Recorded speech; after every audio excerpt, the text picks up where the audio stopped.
माटी कहे कुम्हार को तू क्या रोंदे मोहे, एक दिन ऐसा आवेगा मैं रोंदूंगी तो है। आए है सो जाएंगे राजा रंग फकीर, आए है सो जाएंगे राजा रंग फकीर। एक सिंहासन चढ़ चले एक बंधे जंजीर, एक सिंहासन चढ़ चले एक बंधे जंजीर। For those of you who don't understand the language, what the song is saying is, this is Kabir's incredible poetry.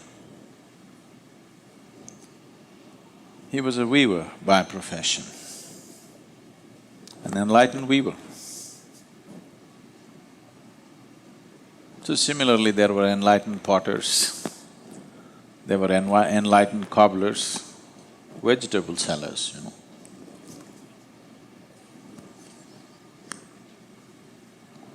all kinds.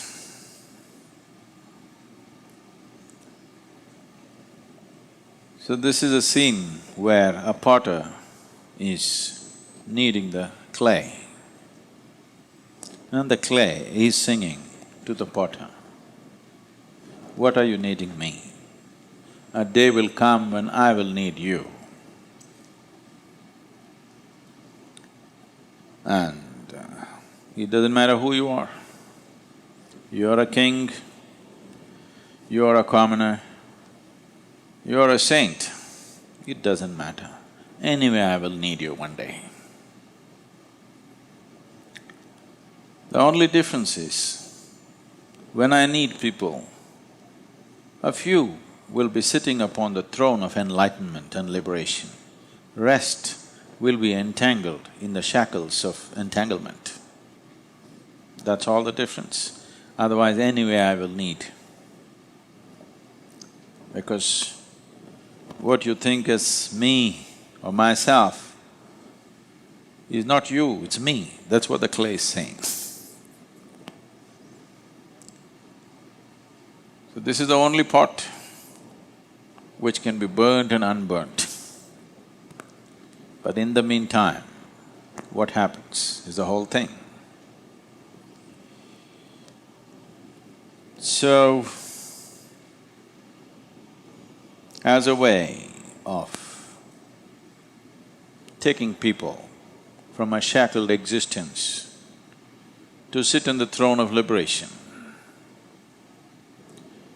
not just in terms of realization, but in terms of knowing, in terms of capability, in terms of what you can do in this existence. When you talk about competence, mostly people are thinking about social competence. When you talk about power, people are mostly thinking about in the world. But when the clay begins to knead you, your social competence and the power that you hold over men and material means nothing, because you are the material. But at that time, a few will sit upon the throne, rest will be shackled in entanglements. To take a person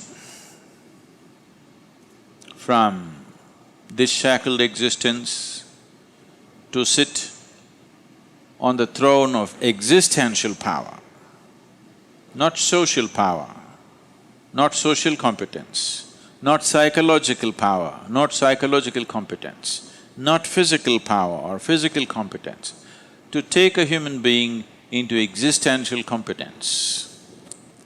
It should not be, but generally is a long and arduous path. It should not be, but it is so. So it's very simple to move from bondage to liberation, but unfortunately, usually it doesn't happen like that. If one has to move, if a being has to move from an existence of bondage to an existence of existential power and liberation, he needs booster doses at every point. This is what the initiation processes are. Every initiation is a boost for somebody to break one barrier and go into another. Or to put it in an American way, it's a kick in your butt to cross the line, otherwise you won't cross it by yourself. Left to yourself, you will go within the lines that you have drawn and never cross. Everything that's life, everything that's creation, every aspect of creation, in a latent form, is already there in human consciousness. There's nothing to do. If you just bring clarity to this, everything is right here. You don't have to explore the cosmos to know all the different dimensions of life and creation that exists.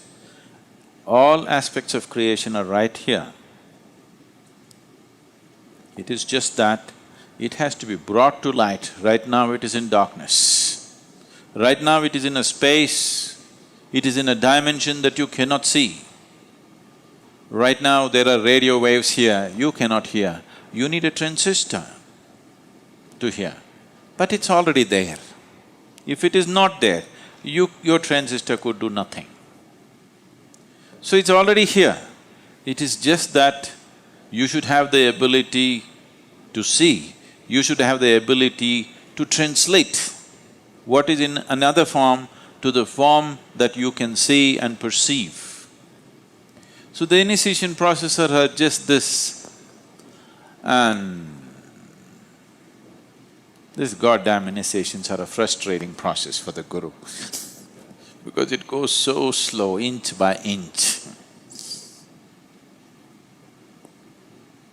millimeter by millimeter, point by point. People go slow. Somewhere when I look at people, I think they have a notion that they have a billion-year lifespan. They don't hear to the song of the soil, that the soil is waiting to need you one day, very eagerly, really. Just throw a dead body in the soil and see how eagerly it melts down, how eagerly it's eaten up by the soil, just see. So the soil is every day, every step that you take is waiting and it knows you will come. Doesn't matter. You jump around, you hop around, you fly, you will come back. Nobody seems to hear the song of the soil, that it is waiting to need you and it'll do so soon. Because people are unwilling to take the necessary steps, they will create hallucinatory processes for themselves. The nature of the mind is such, it can make projections of life in such a way that it can keep you busy forever. It takes a certain level of awareness and a certain force of initiation processes for people to cross this need for hallucination and come to reality. Because reality is grander than any hallucination that you can ever create. The wildest imagination that you have will be colorless compared to the dimensions of reality that already exists. Existence has more to offer than your imagination can ever produce. But you want to settle for your own stuff, this doesn't get you anywhere, but it makes you feel like you're really getting somewhere. This is not exploration of the existence. This is not mysticism. This is just the mischief of your mind. If you are happy with it, fine, nothing wrong. Nothing wrong in being limited, isn't it? Just suffocating, that's all. So, either you must cross the barriers, the restrictions, the shackles of life yourself, or you must allow someone to kick you through the barriers. One of these things you must do, otherwise you can only celebrate limitations. Otherwise, you can just gold paint the prison walls and think you're in a golden cave. Quite wonderful it is. But it doesn't matter what imprisons you. Imprisonment is imprisonment. It's as simple as that. So, the finer the material that you employ to restrict yourself, the more dangerous it is, because you have an intelligence which cuts through the gold and makes you see bondage is just bondage. By then, the aspirations of the clay might have been fulfilled. The soil might have found its target. You might not have, but the soil would have. So some will be upon the throne, some will be still shackled.